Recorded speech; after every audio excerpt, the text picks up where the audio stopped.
Welcome back, everyone. Liquor Hound here once again at the WSWA 75th Anniversary Exposition, and I am joined today by Frank Moreno of John Drew Brands. Welcome, Frank. Thank you so much for having me, Chris. And the one thing I wanted to have him here to talk about was his spirits, because when I went into their booth, it's unlike any other booth you'll see here. It's very hip and trendy and kind of like graffiti art. It's very, very cool. And when I tasted it through the spirits, I was really amazed at the quality of product as well. So I wanted him to kind of walk me through a tasting, and we'll go through some notes and stuff like that. But feel free. Well, thank you for that introduction, Chris. Yeah, we did have a pretty poppin' booth at on the main floor, and it was a lot of fun. We like to keep the party going. You know where our roots are. Our roots come from Drew Estate Cigars. Our founders, the founder of Drew Estate, 1996, came out with like pretty much like the break the mold type company in the cigar industry. Without any real cigar heritage, he kind of built us up into the second largest cigar manufacturer in the world, for premium cigars. So this is our step into the premium spirit space, because what goes better with cigars than phenomenal spirits? Exactly. Yes. So let's walk through the line. Okay. Just a little quick. John Drew Brands. We're representing like three major products that we brought to the market: Dovetail Rum.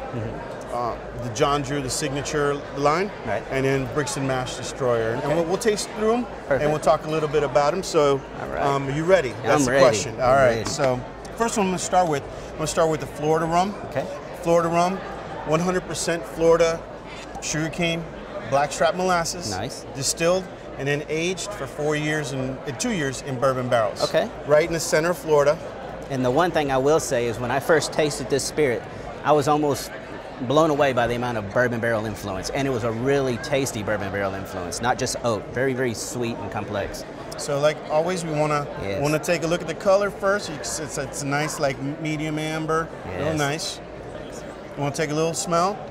It's going to have that rum profile right off the nose, and then you want to take a little sip. All right. So as you said, you get that bourbon, get that bourbon cask in there right in the mouth, right at the start. It is a slightly sweeter style of rum, but it's very, very viscous and mouth coating. It's not cloyingly sweet by any means. It's very, very enjoyable. The caramel and vanilla really pop. That bourbon barrel vanilla is just popping throughout.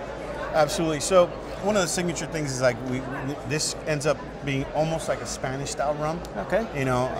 But it's not done in the Solera method. It's just aged, and it's just wonderful. They've done a great job on the blend.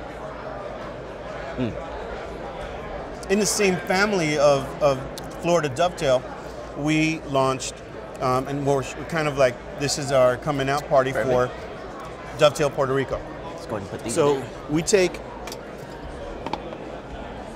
take the Florida blackstrap molasses. Nice. It goes down in Puerto Rico. Okay.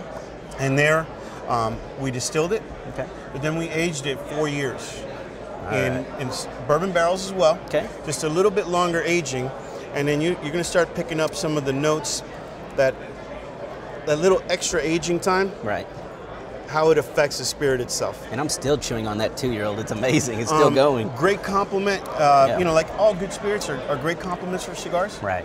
But that one's a really nice one. If you've got like a spicy, kind of something like maybe like medium to full bodied, maybe something with a little bit of spice on it, you definitely want that to kind of reset the palate, kind of bring it down, because it gets in there, it's nice and sweet, kind of resets it going forward. All right. Now let's check out the Puerto Rico. So as they say in Puerto Rico, salud. Salud.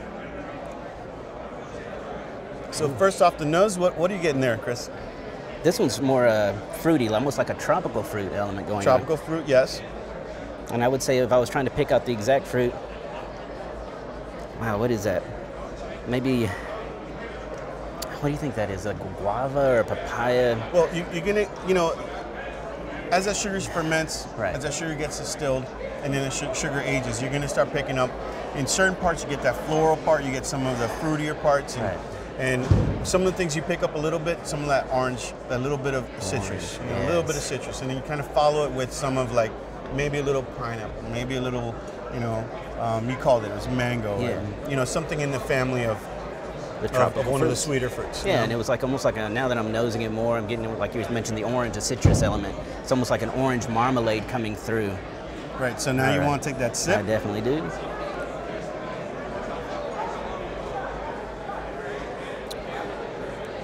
equally viscous, more floral pop. Yeah. Wow, it's really nice. Now wait on that back end there. And then you start to notice the significant differences, right. Even though they come from the same starter. Right. They actually end up being very different on the back end. Yeah, yeah, exactly. I was getting like almost like that. The sweetness profile is similar, but the floral and the tropical fruitiness on this one is much different.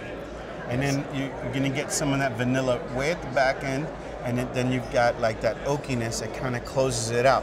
Where this is a longer finish coat in the palate, this one's a little drier, a little oaky at the very, very tail end. Pick that up. And then it closes out nice and neat. Makes you want to take another sip. Yeah, I already did. But all right. Well, yeah.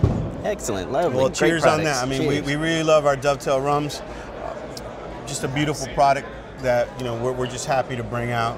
And you know John, yes. our founder.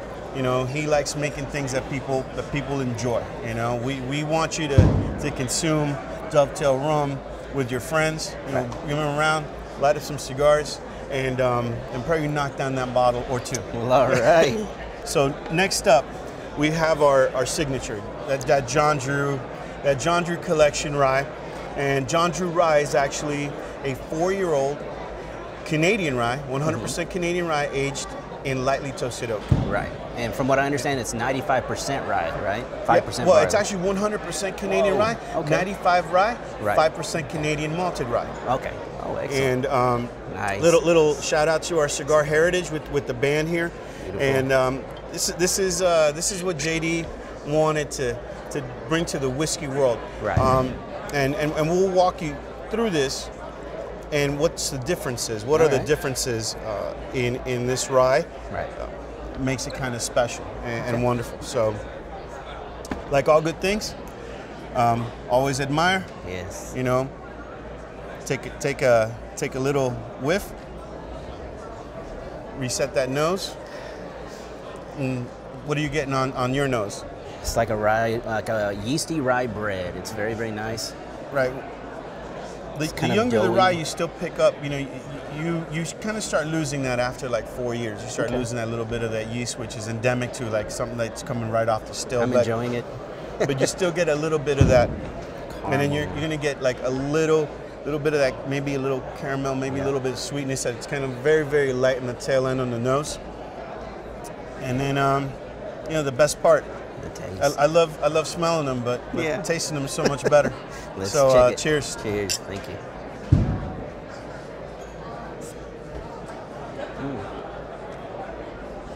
Wow. It's got a lot going on. So, and I'm glad you said that. There's a lot going on here. The one major element that we're missing here, right, which is endemic to all rye, is we're missing black pepper. Without that black pepper and that heavy like spice bite, it actually opens up to what all other ryes really have, which is that baking spices. All the baking spices that are in there: cinnamon, nutmeg, clove, allspice. All those things start to pop on the tongue. And then you start going into like, you get like little banana-y type stuff, but really it's the baking spices that make our rye special. Right. I was going to say, the one thing that I noticed right away when I took it in was almost like a very enveloping butterscotch note that was kind of laying the foundation for everything else. So we get that butterscotch, and like butterscotch can be sweet. So we get that little bit of sweetness, but it's not, like you said, not cloying. Right. But it just opens up all the other layers of flavors, and that's what we're talking about. Like, there's a lot going on in there. That's great. And then like most ryes have it. They have all those spices, they have all those spices going on, but it's kind of hard getting over that really high alcohol and then that really high black pepper. And this is bottled at 90 proof? It's 90 proof. Perfect. These two were at 80, but this one's 90. They all drink well, very, very well, as far as being great drinkers. So, great yeah, to John Drew on that one, he blew it out of the park. He did. Great job. Last but definitely not least, I want to introduce to you our Brix and Mash Destroyer. This is the first blend of Kentucky straight bourbon whiskey and Florida rum. Okay. So very unique. When we're talking about Drew Estate, when we're talking about John Drew, what he meant to the cigar world. Right. And we kind of chatted a little bit about it. Yeah, because he really changed kind of the game whenever he was introducing into cigars, because he didn't he didn't come from generations of cigar makers and stuff. He kind of had to enter into the industry and just kind of do something new and do something different, kind of breaking the mold. And I think that's what he's trying to do here with this one, because this has never been done, correct? That's correct. So he's a category creator, and Bricks and Mash really is out there creating a brand new category of spirits. We're taking two wonderfully aged spirits, right, and then we're actually blending them together. Okay. It took a while to get here. As director of brand development, it took us a while to get here where you could actually get both spirits, get them both in the mouth, get them both on the palate, not at the same time, and you'll see what I mean by that. All right. So, you know, let's always start with a little swirl. It's got just a nice light amber color, right? And then you want to take that first that first sniff. Wow. Now this one, it feels a little bit hot on the nose, you know, but we couldn't call it Destroyer if it was ultra smooth. You know, it is a little aggressive right off the bat, but then you'll see how it starts to develop on. Well, the thing I pick up right away is banana nut bread coming through on the nose. Good call on that. Wow. People go like, "What is that odor?" You know, like, and then like it reminds me of something baked. So, so great call on that. And you do get like a real like banana blast in there. It's very nice. It's not, you know, since it is the first time this has ever been done, it's not like I can go, oh, this very much reminds me of this, you know, because it's its own kind of spirit, but it's not, it actually is starting to work, you know what I mean? It's kind of unique. We're trying to get you to experience something brand new, so it's hard to compartmentalize like where this should go. Right. Is this a rum? Is this a bourbon? It's actually both, so we're creating something that's brand new on that. So first, like we do with Brixton, for people that are getting introduced to Brixton, and say, hey, take one sip, take it in, get a little air in there, then think about it, take a second sip. Okay. And then start to work it out that way. So let's go 2 sips on this. Okay.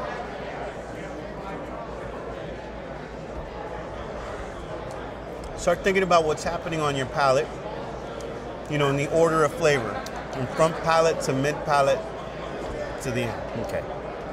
And then you want to go in there for that second sip.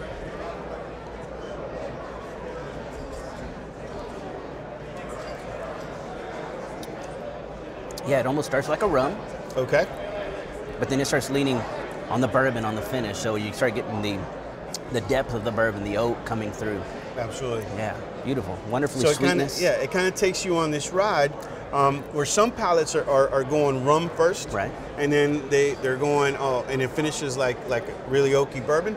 And some palates are going, I'm getting bourbon right up front, wow. And then I'm wrapping it up with that little rum sweetness on the tail end. So we took a high rye bourbon on this, to kind of match it with the rum, and tried to get it to that point where you're getting all of it on the palate. So, and it does kind of keep transitioning. So like you were mentioning, like initially when I tasted, I thought rum at first, and then I started kind of seeing the bourbon develop. But now on the long back end of the finish, I'm starting to focus more back on rum again. Right. So it is kind of just always transitioning. It takes you on this trip. So now let's take that trip one step further. So if you don't mind just grabbing the ice bucket behind you.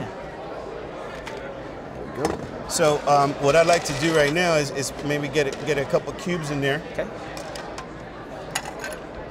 And I'll get a couple cubes in mine. Perfect. Make a little mess there. That's all right.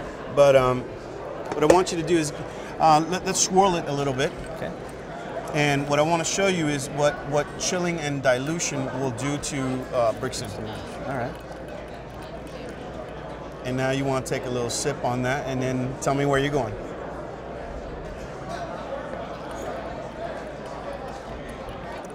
I would think it would like really dilute it really fast, but it's not. It's just still hanging on to the, again, banana nut bread that was coming through on the nose, kind of coming through on the palate. So typically what I found was like somewhere in that mid palate, we started to see spirit actually change. Remember, we're taking distillate of grain and we're taking the distillate of grass. And we're marrying them together. We're kind of forcing them to live together in this bottle. And every time we introduce a modifier, be it an acid factor like lime or lemon, or another liquor modifier, the actual product starts to change. and it starts to change, it starts to interact slightly differently. So I taste like mid cocoa, you know, like dry cocoa that kind of kicks in right in that mid palate. Okay. You know, kind of like it feels like it gets really dry, and then boom, you're back at the sweetness. When we took Brixton Mash, we knew these were going to be great sippers and they were going to be wonderful in cocktails. Right. But I really wanted this one to be what I called a new crayon for bartenders, something to experiment with, something for you to take home and start making not only all the classic rum cocktails, all the classic bourbon cocktails, but start to think about how you could play around with this in different applications. And we're happy that there's a lot of people in the market that are looking at Brixton Mash and going, man, this is really cool. I can't wait to make a drink with it. So we're really happy with it. So well, cheers and thank you. So cheers. Yeah, so much for joining me. I want to thank you for having John Drew Brands and me as Director of Brand Development. I'm also like the National Ambassador. I could call myself global because we are distributed in Nicaragua, so now we're beyond the borders of, so I'm still waiting on that pay raise, but we'll talk about that later. Once again, I wish you great success and thank you for joining me. Thank you, Chris. Yes, thank you for having us. Yes. And if you're out there and you happen to see the John Drew Brand spirits out there, don't be afraid to pick them up. I actually think they're very high quality all through the range. The Brixton Mash Destroyer is definitely unique and different, but like I said, it was very, very enjoyable. Even on the rocks, it doesn't wash away. It was really, really tasty. So again, thank you for joining me once again. Everybody have a great day and cheers.